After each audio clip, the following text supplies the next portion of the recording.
18 million albums and have played over 1,000 concerts. I would like to ask you, what have actually been the most important point in your career during all those years? I think the most important point is always the new record, because that's what's managed to, what enabled us, I should say, to keep going for 15 years is just by producing new records and touring and promoting them. You know, the most important thing to us right now is the record we've just started, one we're in the middle. Yeah, the new album. Yeah, but I was also thinking about the expectations from all your fans all over the world. There must be a very great press on you.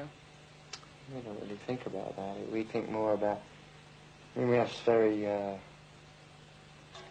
demanding, we're very demanding on ourselves. You know, I think that the expectations we put on ourselves, you know, kind of outstrips the demands that our audience might have on us.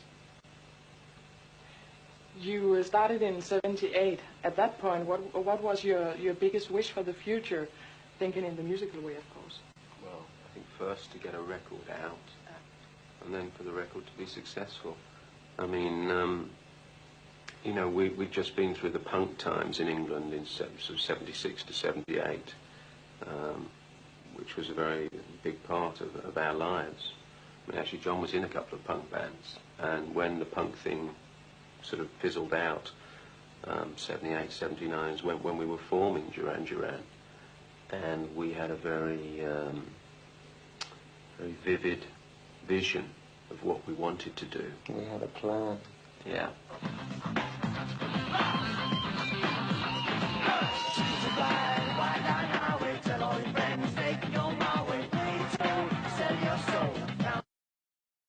The game, the music game, you know, for quite a while, you know, for almost 10 years. Well, for 10 years by the time we started making records. And we knew where bands went, you know, we knew what they did. Yeah, okay. And so we were able to project targets, you know. And that must be a force to start up with, actually. Yeah.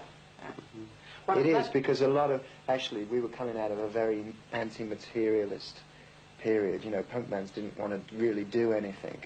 They didn't want to, they were very anti-establishment. They didn't, you know, they really, it was like, they didn't really want to make records for major labels. They didn't really want to tour the world, you know, but we did.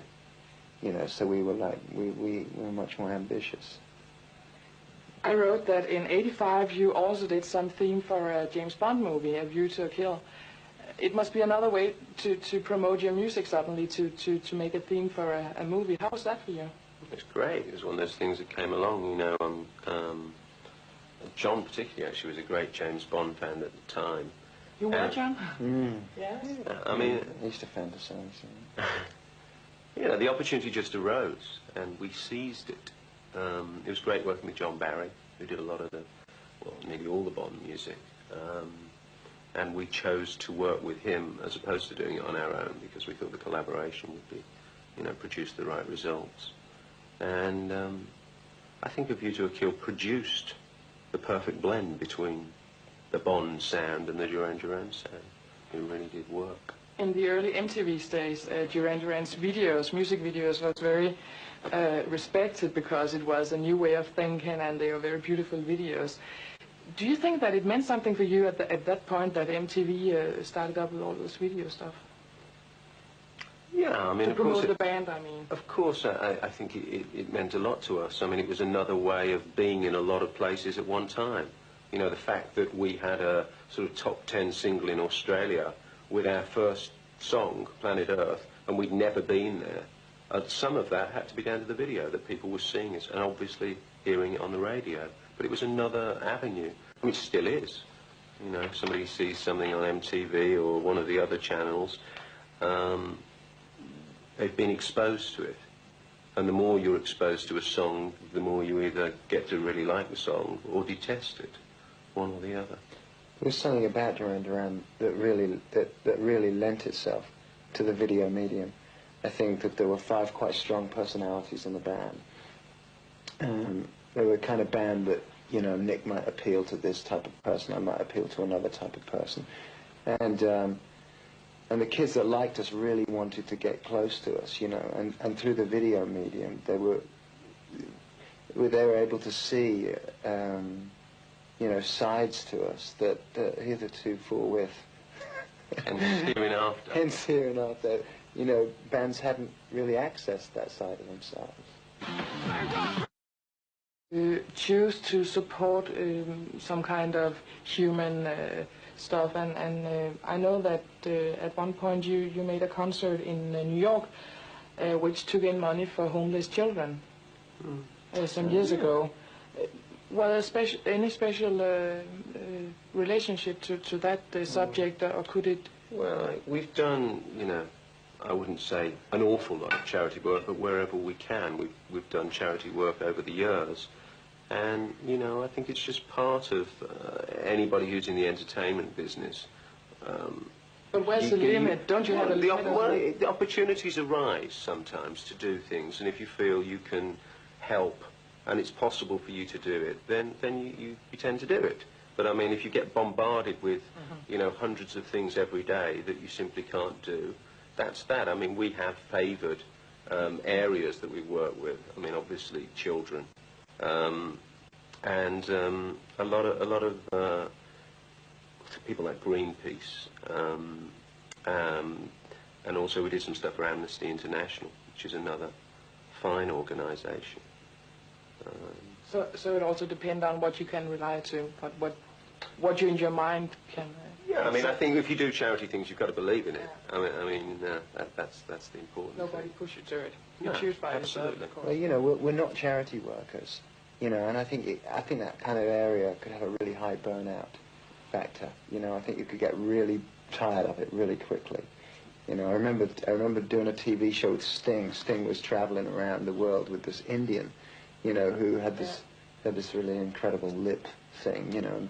This big one. The plate. Yeah, and the guy, you know, didn't say anything, you know, and I just remember thinking, wow, you know, that's a long way from rock and roll, you know, and I'm not disparaging it, but we're kind of like slow developers, you know, and we're in this for the long haul, you know, and I think as our career moves, we will take on things, you know, and we will get involved, but it's not, you know, like you two, you know, had a very, you know, for a while they were like the band, the charity band, and now no one's further away from it than them, you know.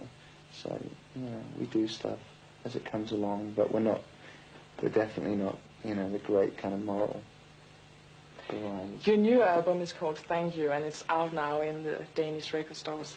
I would like to ask you, in the beginning, when you start to think about an album, what is the first step on an album? Is it to talk about the themes for the songs, or is it to get together and write it, or what? How much is it going to cost us? and it's going to cost us a lot less than the last one. Yeah, okay. Always we say, now we can't spend the kind of money that we spent on the last album. That's the beginning. Yeah. Well, yeah, the beginning of the fun part's when we just all get in a room and play together and see what happens. It's like an experiment, you know, every time.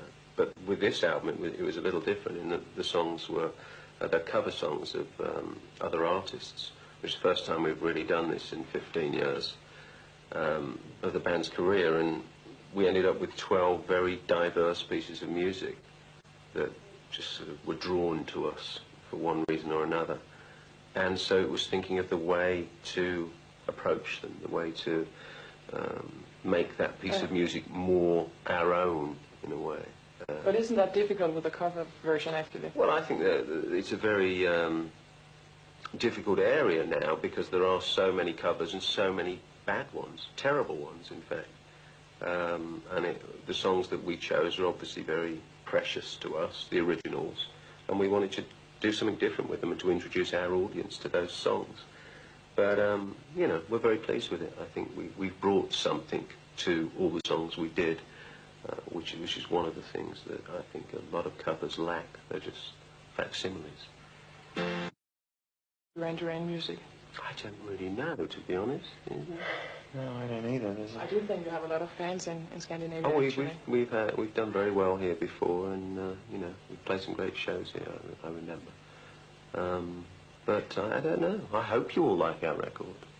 Now I have to ask you: are you going on some kind of a world tour, European tour, anything like that with the new album? No, we're already in the middle of our next self-written studio album, so we really want to get that finished. I mean, I think it's been a long time between the wedding album and this album for us, because we did a huge world tour, and this time we really want to concentrate and see if we can reach one of our yet to be reached goals, which is to get an album out within a year of the last one.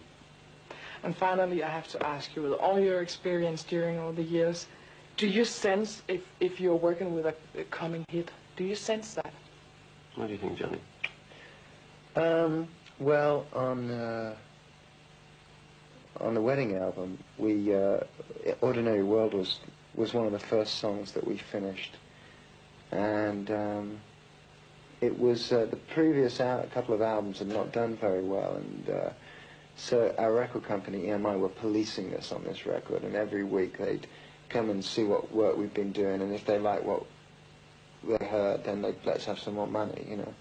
And, you know, there was this EMI policeman was coming in every week, and he heard Ordinary World, and he was, well, yeah, that's you know, that's happening, and we were playing it to friends and relatives, and some of them would, like, you know, some of them would be shedding a tear, and it was, you know, it seemed to be affecting people fairly deeply, and we had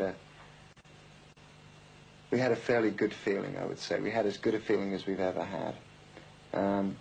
The downside, I would say, there's a song, Perfect Day, which is just heading up just entered the Danish charts, I think, today, which is a Lou Reed song that we covered on the Thank You album.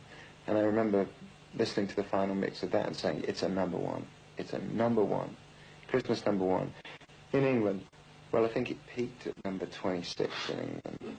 So maybe my, you know, I was wrong. It was actually, it's a number one in Denmark. It's a number one in Denmark. Maybe that's what my mind was saying. Just off by a few thousand miles. Yeah. So it means that, in a way, you do have a special feeling for some of the songs, and you can maybe sense, in a way, if it's going to be a hit. Well, yeah, I don't think you can sense whether it's going to be a hit. You can sense whether you think you've done something that should be a hit. I mean, that's the way to look at it. I mean, we've had a lot of surprises, just the same as everyone else. I mean, when we did the Notorious record, we put out the song Notorious first and saved the one that we thought was the best track on the album, which was a song called Skin Trade. But, you know, should is one of those words, you know, should is one of those words, you know, should be a hit, you know, like read Van Gogh's letters, you know. Right. I mean, you know, I mean, we've already had so much success, it feels almost kind of vulgar to say, well, this should be a hit, you know. I mean, we've been really fortunate so far, you know. Yeah, and I hope absolutely. it will continue. I would like to wish you all the best with your new album, and thanks for meeting you here today. Thank you.